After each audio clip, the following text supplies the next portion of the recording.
अचो त लतीफ़ साईं खे ईअं पढ़ूं जीअं अॻे कॾहिं न पढ़ियो वियो आहे। भाॼाणी थी भोर पुठीअ केचन ककरा, राओ मिड़ोई रतुसी कारण कांध ककोर, लांचे लक लतीफ़ चवे उथी डूंगर डोर, जत वञे थो ज़ोर उपड़ त ओॾी थिए। ए ससुई भाॼाणी थी भञणदड़ थी करे सन्हा सन्हा वारीअ गाॾड़ पथर फोर ज़रा ज़रा कर, एतिरो तेज़ीअ सां हल जो पथर भुरी पवनि।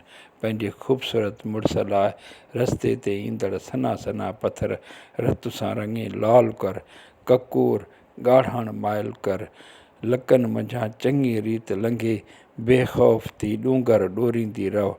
जत तमामु तेज़ रफ़्तारीअ सां वञई पियो, उन ताईं पहुच त उन सां जिस्मानी तौर वेझी थी सघीं, पीरीअ खे पहुची सघीं, उन खे माणे सघीं।